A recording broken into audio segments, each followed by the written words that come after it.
Hi, this is Jim Janossy. These lecture slides cover Chapter 2 in the Gombrich textbook, and here we're talking about art for eternity. We're taking a look at the art of ancient Egypt. Here's a map of the Mediterranean. Many of the civilizations we're studying at this point are located in this area, and here, with the Nile River running down through it, is Egypt. Egypt, of course, is widely associated with pyramids, big, massive mountains, artificial mountains of stone, something like 2 million blocks. Here's a little information about it. 2 million blocks making up one of these pyramids. Obviously, the Egyptians who built these many, many years ago, back here 2,500 years before the birth of Christ, that's a long time, they did these very precisely. They aligned them to geographic directions in a very precise manner. They had to quarry 2 million stone blocks and carry them a great distance, 4 million tons of weight. That's an awful lot of stuff.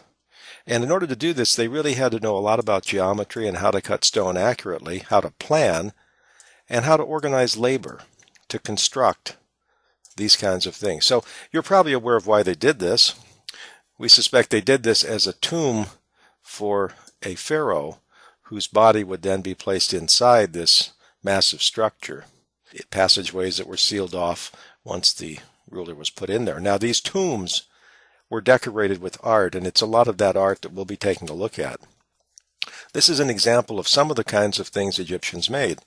These hieroglyphics, first of all, this round symbol is called a cartouche, and these are picture symbols that for a long time Westerners didn't know what they meant. The whole idea of hieroglyphics was lost until 1799 when Champollion, a Frenchman serving with Napoleon's army in Egypt, discovered a stone called the Rosetta Stone that translated the same message into 3 different languages, one of which was hieroglyphic and one of which was Greek.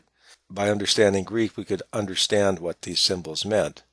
What I'd like you to take a look at here is on this upper wall decoration, the coloration here, this blue and this darker blue and this rather tannish and this yellow, think about how these might have been applied. The Egyptians were more advanced in terms of using colorants than the ancient peoples of Lascaux and Altamira. What they did here was actually make up some types of paints by taking pigments that were either ground up minerals of this color or of this color, or in these other colors, and mixing them with a binder, which might have been water, to apply these to the walls. They also did these types of carvings. Here is a very tough sort of a carving to make, because you'll notice it sticks out from the surface. It isn't incised in the surface, but in order to create this standing out like this, all of this material here in this soft sandstone had to be removed and then smoothed out, leaving this kind of a shape. So this is very tough to do. The people who did this were craftsmen. We might have considered them artists, but in fact they were craftsmen. They were prized for their skill in replicating the type of art that had existed before. So there's a great deal of stability in Egyptian use of art, and the purpose for it is something that we'll explore. Here's what's called a portrait head. This had to do with the Egyptian religion.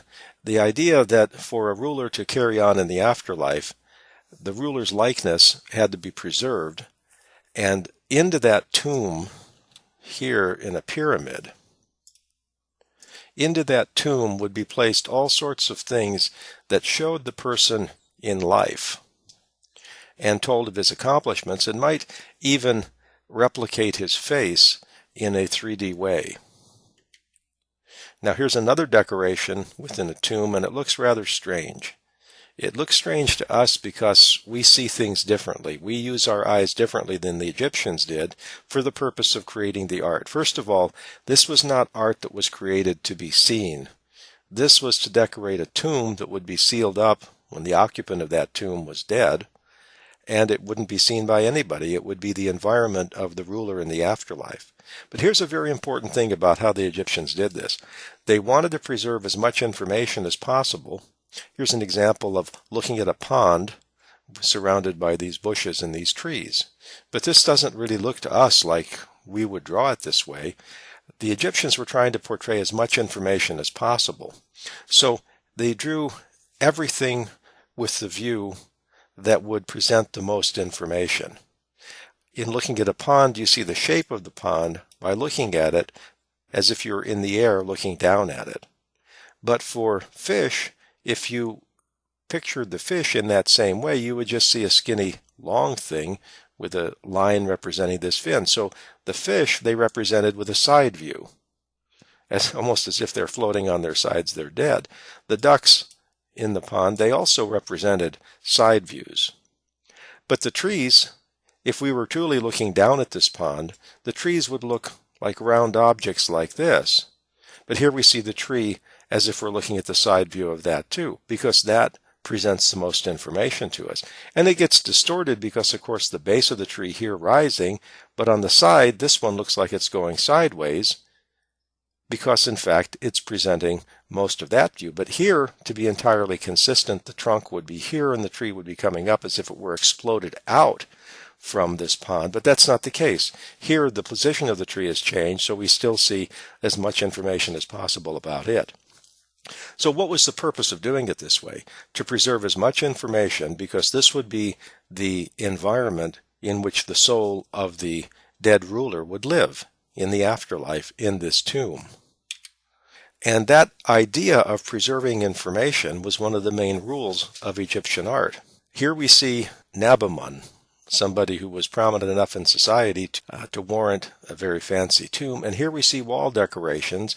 First of all, in terms of the colors, you'll notice a red, yellows, blues, this kind of orange, and this blue here, and orange and yellow. The Egyptians were manipulating pigments, that is, colorants, to produce different colors.